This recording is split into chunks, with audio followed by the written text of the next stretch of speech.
Students, so in this video we'll study about our next topic, that is steps to attract foreign investment.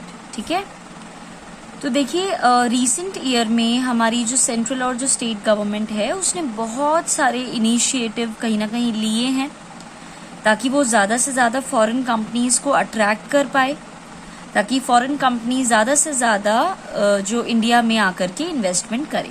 ठीक है, तो बहुत सारे industrial जो Jones हैं उनको भी एस्टैब्लिश किया गया, इस कॉन्सेप्ट को लेकर के आए इंडिया वाले. तो स्पेशल जो आपके ये इंडस्ट्रियल जो जोन्स होते हैं उनको बोलते हैं स्पेशल इकोनॉमिक जोन्स. ठीक है, ऑल्दो आपकी बुक्स में मेंशन नहीं है बट आपको मैं जनरल नॉलेज के लिए इसका एक और नाम भी बता देती हूँ. तो स्पेशल इकोनॉमिक जोन्स का दूसरा नाम होता है that is EPZ. E for economic, prone, P for prone and Z for zone. ठीक है, तो SEZ या EPZ. ठीक है, इकोनॉमिक प्रोन जोन. ठीक है, EPZ. तो स्पेशल इकोनॉमिक जोन्स को एक तरीके से लेकर के आए. ठीक है, बहुत ज्यादा वर्ल्ड क्लास की वहां पे फैसिलिटीज को अवेलेबल किया गया. Electricity, water, roads, transportation, education facilities को क्रिएट किया गया. ठीक है, तो कंपनी ने जो भी प्रोडक्शन यूनिट जो भी SEZ एरिया में करेंगे, यानी कि उन्होंने ऑफर किया कि अगर कोई भी कंपनी अपने प्रोडक्शन की यूनिट को या इंडस्ट्रियल जो भी कंपनी है अगर उसको SEZ एरिया में अगर खोलती है तो उन कंपनीज को टैक्स देने की जरूरत नहीं है for an initial period of 5 years, यानी कि 5 साल तक उन कंपनीज को जो कि SEZ एरियाज में एस्टैब्लिश हैं उनको टैक्स पे करने की जरूरत नहीं है.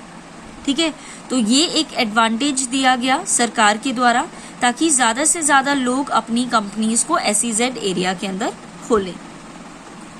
गवर्नमेंट ने बहुत सारी एक तरीके से फ्लेक्सिबिलिटी को भी लेकर के वो आए लेबर लॉज में फॉरेन इन्वेस्टमेंट के अट्रैक्ट करने के लिए.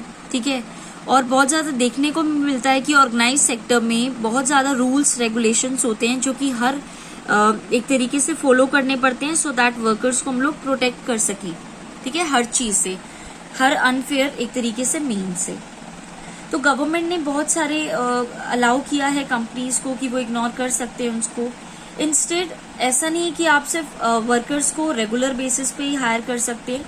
तो अगर आप कोई भी कंपनी अगर शॉर्ट पीरियड के लिए अगर वर्कर्स को हायर करना चाहती है तो भी वो कॉन्ट्रेक्चुअल बेसिस पे कर सकती है कि जब उन्हें लगता है कि प्रेशर है काम का वर्कलोड बहुत ज्यादा है तो वो हायर कर सकती है. और अगर उनको लगता है कि काम अभी नहीं है थोड़े टाइम के लिए तो उनको जो भी वर्कर्स हैं उनको ले ऑफ भी करा सकती है. ले ऑफ का मतलब क्या हुआ कि कुछ समय के लिए जब तक काम नहीं है तब तक वर्कर्स को हटा देना और जब काम आ जाएगा तो वर्कर्स को वापस बुला लिया जाएगा.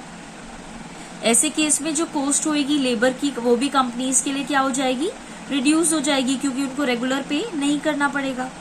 हाउएवर स्टिल अगर वो सेटिस्फाइड नहीं होते तो फॉरेन कंपनीज को अलाउ किया जाता है और फॉरेन कंपनीज डिमांड की करती हैं वो ज्यादा से ज्यादा फ्लेक्सिबिलिटी की. कहाँ पे कि लेबर लॉज में ज्यादा से ज्यादा एक तरीके से फ्लेक्सिबिलिटी आए. ठीक है, नुकसान ना कंपनीज का हो और ना ही किसका हो, वर्कर्स का. ठीक है, तो ऐसे केस में स्पेशली जो SEZ एरियाज होते हैं ना वो कहाँ पे होते हैं, देखो गवर्नमेंट अपना फायदा देखती है. ठीक है, तो वो क्या करती है जानबूझ करके SEZ एरिया को वहां पे बनाती है जहाँ पे मोस्टली गांव होते हैं या विलेजेस वगैरह होते हैं. ठीक है, तो जैसे कि फॉर एग्जांपल मैं आपको एग्जांपल के थ्रू बताती हूँ. ठीक है, जैसे कि अगर आप MIT यूनिवर्सिटी की बात करेंगे ये जो मानेसर में है, तो अगर मैं MIT यूनिवर्सिटीज की बात करती हूँ जो मानेसर में है तो ऐसे केस में MIT यूनिवर्सिटी कहाँ पे है, पंचगांव में है. ठीक है, एक गांव में जाकर के लोकेटेड है तो दैट गांव इज SEZ एरिया. इससे फायदा क्या होता है बेसिकली, अगर गांव में कोई भी चीज खुलेगी ना तो ऑटोमेटिकली वहां पे पानी आएगा, इलेक्ट्रिसिटी भी आ जाएगी, रोड को भी ठीक कराना पड़ेगा, वहां पे ट्रांसपोर्टेशन चलने लग जाएगा, स्टोरेज होने लग जाएगी, एजुकेशन फैसिलिटीज भी आ जाएंगी, है ना.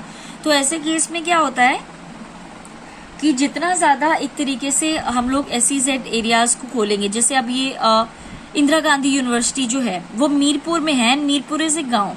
ठीक है, तो गांव का डेवलपमेंट हो जाएगा. MIT यूनिवर्सिटी पंचगांव में है तो पंचगांव इज ए गांव, ठीक है, तो अपने आप हो जाएगा।